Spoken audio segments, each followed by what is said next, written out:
السلام علیکم۔ کتاب کا نام ہے گل لالہ، یہ 5ویں جماعت کے لیے ہے اور یہ اس کا نیو ایڈیشن ہے۔ اس میں جو آج ہم پڑھیں گے وہ سبق نمبر 23 ہے، پیار کی خوشبو۔ یہ ایک نظم ہے۔ ہم پیار کی خوشبو سے دنیا کو بسا دیں گے، نفرت کا زمانے سے ہر نقش مٹا دیں گے۔ اب پیار کا نغمہ پھر گونجے گا فضاؤں میں، ہم امن کا دنیا کو پیغام سنا دیں گے۔ حق اور صداقت کا لہرائے گا پرچم، اب باطل کا علم اپنے قدموں پہ جھکا دیں گے۔ بیزاری و نفرت کے کانٹوں کو ہٹا کر اب راہوں میں محبت کے ہم پھول بچھا دیں گے۔ پھوٹے گی کرن ہر سو احسار و محبت کی، نظارہ اخوت کا دنیا کو دکھا دیں گے۔ خوشیوں کی گھٹائیں اب برسیں گی زمانے پر، ہم ظلم و تشدد کے شعلوں کو بجھا دیں گے۔ خوشحالی و ثروت کا چمکے گا حسیں سورج، افلاس کی ظلمت کو دنیا سے مٹا دیں گے۔ جلوے نظر آئیں گے ہر سمت محبت کے، جنت کا نمونہ اس دنیا کو بنا دیں گے۔ اور اس کے شاعر ہے عباس الاعظم۔ اس کے خاص الفاظ ہیں نقش، نقش کہتے ہیں نشان یا تصویر، سیم ویسا۔ اخوت بھائی چارے کو بولتے ہیں، بھائیوں جیسی محبت۔ ثروت دولت، بہت زیادہ خوشحالی دولت۔ ظلمت اندھیرا۔ افلاس غربت، بہت زیادہ غربت ہو جاؤ۔ ایثار قربانی۔ زبانی سوالات، ہمیں لوگوں سے کس طرح پیش آنا چاہیے؟ ہمیں کیونکہ دوسرے لوگوں کے ساتھ ہمیشہ پیار محبت سے پیش آنا چاہیے، کیونکہ مسلمانوں کے لیے یہ کہا بھی جاتا ہے کہ یہ آپس میں بہن بھائی ہیں، تو جس طرح ہم اپنے بہن بھائیوں کے ساتھ پیار محبت سے رہتے ہیں اور ان کے ساتھ شیئر کرتے ہیں چیزیں، تو اسی طرح ہمیں باقی لوگوں کے ساتھ بھی، کیونکہ وہ مسلمان ہونے کے ناطے ہمارے بہن بھائی ہیں، ان کے ساتھ اچھے سے پیش آنا چاہیے۔ جہاں تک ہو دوسروں کی مدد کریں، ان کے کام آئے، ان کے ساتھ مسکرا کر ملیں اور خوش دلی سے ان کا استقبال کریں، ان کے ساتھ وقت گزاریں۔ کیا نفرت اور دشمنی کے ساتھ ہم سکون کی زندگی گزار سکتے ہیں؟ تو وہی بات ہے کہ کیونکہ نفرت اور جو دشمنی ہے یہ دونوں ایک نیگیٹو چیزیں ہیں، اس سے ایک دوسرے کے خلاف جو ہے وہ نفرت بڑھتی ہے اور پھر دشمنی بن جاتی ہے۔ تو اس سے بچنے کے لیے ہمیشہ کوشش کریں کہ دوسروں کے اچھے پہلوؤں کو مد نظر رکھیں، کہ اگر کسی میں کوئی برائی ہے تو اس میں کوئی نہ کوئی اچھائی بھی موجود ہوتی ہے۔ ہر انسان اچھائی اور برائی کا مجموعہ ہے، کسی میں وہ زیادہ نظر آتی ہے اچھائی اور کسی میں برائی زیادہ ہائی لائٹ ہوتی ہے، لیکن اس کا مطلب یہ نہیں کہ اس میں کوئی اچھائی موجود نہیں ہوتی ہوگی۔ اگر آپ کے ساتھ کوئی برا کرتا ہے تو آپ کوشش کریں کہ اس کو اتنی برائی سے جواب نہ دیں، ہاں اس کو سمجھائیں ضرور، اس کو روکیں ضرور، کسی کا ظلم نہ برداشت کریں، لیکن بلا وجہ کہ ایک دوسرے کے خلاف دشمنیاں بھی نہ پالیں۔ اگر کوئی معاملہ پیار محبت بات کر کے صلح کر کے وہ نمٹایا جا سکتا ہے تو اس کو اس طرح سے نمٹانا چاہیے، کیونکہ پرسکون زندگی گزارنے کے لیے آپ کے آس پاس کا ماحول، آپ کے ملنے جلنے والے، آپ ہر جگہ پہ آپ کو سکون اور محبت پھیلائیں گے تو آپ بھی سکون اور محبت میں رہیں گے، کیونکہ یہ نیگیٹو خیالات یا جذبات جو ہیں وہ آپ کی زندگی کو بھی برباد کرتے ہیں۔ تو بہتر یہی ہے کہ آپ سکون کی زندگی کے لیے دوسرے لوگوں کے ساتھ بھی اچھے طریقے سے پیش آئیں۔ آگے آ جائیں اس کی مشق پر۔ تو سب سے پہلے ہے درست تلفظ کے ساتھ نظم کی بلند خوانی کیجیے۔ یہ ہو گیا خاص الفاظ۔ نظم میں دیے گئے خاص الفاظ کے معنی کتاب کے آخر میں دی گئی فرہنگ سے دیکھ کر کاپی میں نقل کیجیے۔ یہ میں نے آپ کو بتا دیا، آپ لکھ لیں، ویسے بک کے اینڈ میں ہے موجود۔ معروضی سوالات، درست جواب کے دائرے کو پینسل سے بھریے اور خالی جگہ میں لکھیے۔ پہلا، نظم کے دوسرے شعر میں امن، تو یہاں پہ اس کو کلر کر کے یہاں پہ لکھ دیں گے امن کا پیغام دیا جا رہا ہے۔ دوسرا ہے شاعر نے دنیا کو جنت، تو یہاں پہ اس کو کلر کر لیں گے اور یہاں پہ جنت لکھ دیں گے، کا نمونہ بنانے کی بات کی ہے۔ تیسرا ہے مٹا سنا جھکا اور بچھا قواعد کی روح سے نظم کے قافیہ، تو اس کو کلر کر کے یہاں پہ لکھ دیں گے قافیہ ہے۔ اگلا ہے شاعر اس نظم میں پیار کی خوشبو، تو یہ رہا پیار، اس کو کلر کریں گے اور یہاں پہ لکھ دیں گے پیار کی خوشبو پھیلانے کی بات کر رہے ہیں۔ اور پانچواں ہے لفظ صداقت کے معنی سچائی، اس کو کلر کریں اور یہاں لکھ دیں سچائی کے ہیں۔ اگلا آ جائیں تو خوش خطی، نظم کے پہلے 4 اشعار خوش خط لکھیے اور املا کی تیاری کیجیے۔ تو پہلے 4 اشعار کاپی میں لکھیں اور املا کی تیاری کریں۔ سوال جواب، سوالوں کے جواب اپنی کاپی میں لکھیے۔ پہلا ہے اس نظم کے شاعر کا نام بتائیے. تو اس نظم کے شاعر کا نام ہے عباس العزم، ابھی ہم نے پڑھا. دوسرا ہے اس نظم میں شاعر جن خیالات کا اظہار کر رہے ہیں انہیں ترتیب وار لکھیے. تو شاعر جس طرح شعر میں بیان کرے اس کے مطابق ہم ترتیب وار لکھیں گے.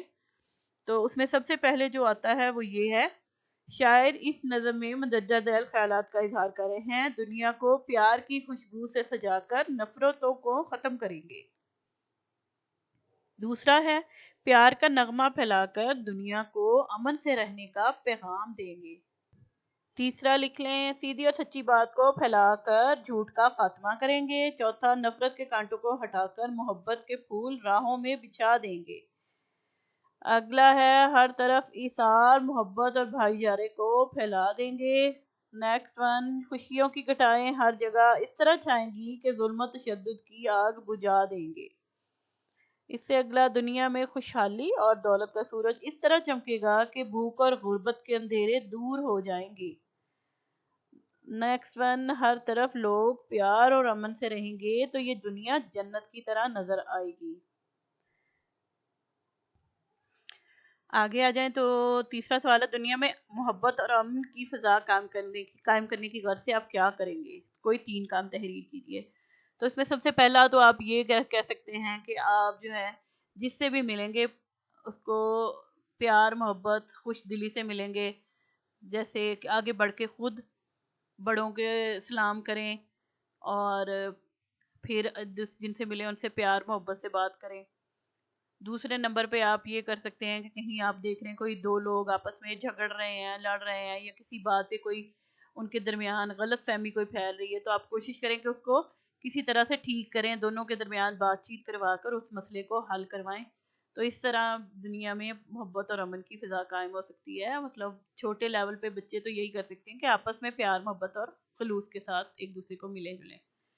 پھر تیسرا کام یہ بھی ہو سکتا ہے کہ آپ کے اپنے جو بڑے بزرگ لوگ ہیں ان کی باتیں سنیں، ان سے نصیحت حاصل کریں، جو وہ آپ کو سمجھاتے ہیں، جو آپ کو وہ بتاتے ہیں کہ کون سی چیز، کون سا کام برا ہے، کون سا اچھا ہے.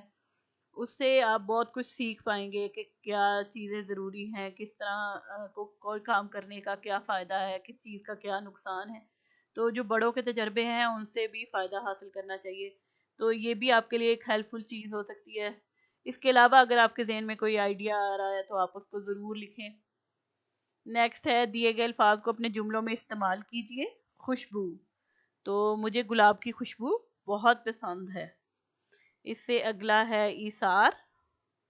تو ایثار میں آپ لکھ سکتے ہیں کہ عید کے دن آئلہ نے اپنی نئی ٹوپی اور جوتے دوست کو دے کر ایثار سے کام لیا. اخوت، تو انصار اور مہاجرین مکہ نے اخوت کی جو مسائل قائم کی وہ دنیا میں آج بھی نمونہ ہے. آگے ہے ظلم.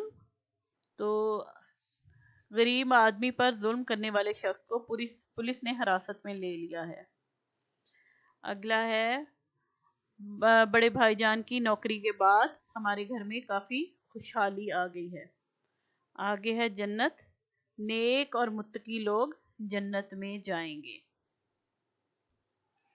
اگلا سوال ہے 5واں، اشعار مکمل کیجئے. پہلا ہے حق اور صداقت کا لہرائے گا پرچم اب. اس کا دوسرا جو تھا مصرع وہ تھا باطل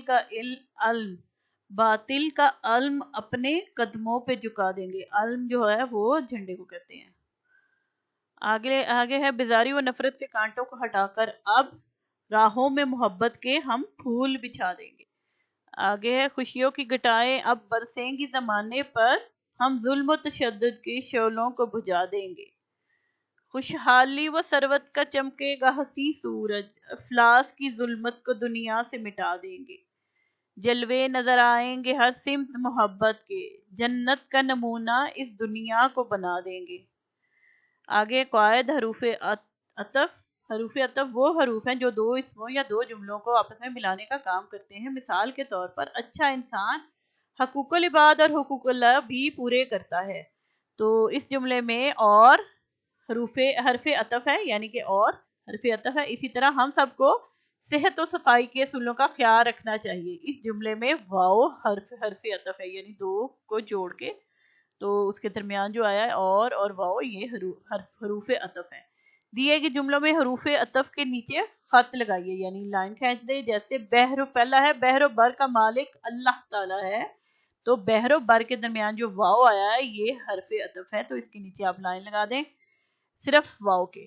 اگلے میں دوسرے میں چلیں. چلو میں اور تم مل کر گھر کی صفائی کرتے ہیں، تو میں اور تم کے درمیان اور جو ہے اور کو آپ انڈر لائن کر لیں. تھرڈ میں آ جائیں. کتابیں اور کاپیاں بستے میں رکھو، اور یہاں پہ بھی اس کو بھی انڈر لائن کریں. اگلا ہے تیسرا، سلمہ اور نادیہ قریبی رشتے دار ہیں، اس میں بھی اور اس کے نیچے لائن لگے گی. پھر ہے پانچواں، ہمیں امیر اور غریب دونوں سے اچھے اخلاق سے پیش آنا چاہیے، یہاں پہ واو اس کے نیچے آئے گا. پھر ہے اللہ تعالیٰ کرے کہ ہم دنیا اور آخرتی کامیابیاں حاصل کریں، تو یہاں پہ اور ٹھیک ہے. آگے ہے سرگرمی. اس ترانے کو جوش و جذبے اور تاثرات کے ساتھ پڑھیے. تو یہ جو ہے پیار کی خوشبو، اس کو بار بار بچے پڑھیں تو اس طرح انہیں یاد ہو جائے گی. اگلے صفحے پہ آ جائیں تو یہاں پہ ہے فن تقریر. سب سے پہلے اس میں آ جاتا ہے کہ تقریر کے معنی بول چال، بیان، گفتگو، بات چیت، وضاحت، بحث مباحثہ کے ہیں. یعنی کہ تقریر یہ کہ آپس میں بات چیت، کسی بات پہ وضاحت کرنا، بحث مباحثہ کرنا، یعنی کسی حق اور مخالفت میں بولنا، تو اس کو تقریر کہتے ہیں. بیان کو بھی کہتے ہیں. ٹھیک ہے، گفتگو. تقریر کے فن کو حاصل کرنے کے لیے ضروری ہے کہ ہم مطالعے کی عادت اپنائیں، درست تلفظ اور تاثرات سے بولنا اور پڑھنا سیکھیں. تقریر لکھنے کے لیے مختلف ذرائع مثلاً کتب اور انٹرنیٹ کا استعمال کریں.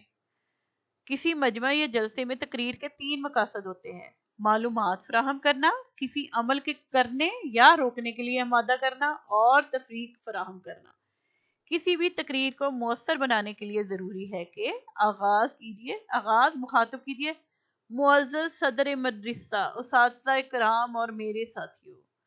آغاز بہت مؤثر اور واضح ہو. آغاز میں کسی سوال، شعر، کہاوت، دلچسپ بات، جملے سے اپنے موضوع کی وضاحت کیجیے. متن. تقریر کے متن میں اپنے موضوع کے بارے میں اہم نکات، وضاحتیں اور اقوال زرعی اور اشعار شامل کیجیے. اختتام. اپنے موضوع کی وضاحت حمایت میں ایک شعر، قول کا یا پھر قول کا استعمال کیجیے. خیال رکھیے کہ اختتام اچانک نہ ہو.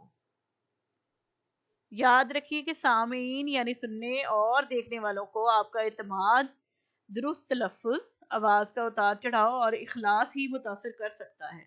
دیے گئے موضوعات میں کسی ایک موضوع پر 3 منٹ کی تقریر لکھیے.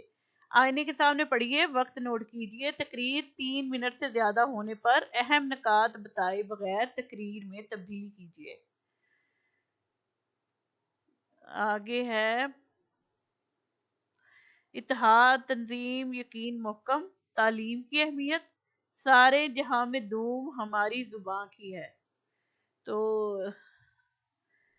اس میں سے کسی ایک ٹاپک کو چن کے آپ انٹرنیٹ سے ہیلپ لے سکتے ہیں، اپنی بک سے بھی ہیلپ لے سکتے ہیں. جیسے یہ اردو زبان کے بارے میں ہے، سارے جہاں میں دوم ہماری زباں کی ہے. اسی طرح تعلیم کے بارے میں آپ لکھ سکتے ہیں، جو مختلف آپ سبجیکٹس پڑھ کے ان کے ساتھ آپ فیوچر میں کیا فائدہ ان کا ہو سکتا ہے، اس پہ بات ہو سکتی ہے. اسی طرح اتحاد، تنظیم، یقین محکم، یہ تینوں جو ہیں قائد اعظم کے جو ہیں قول ہیں.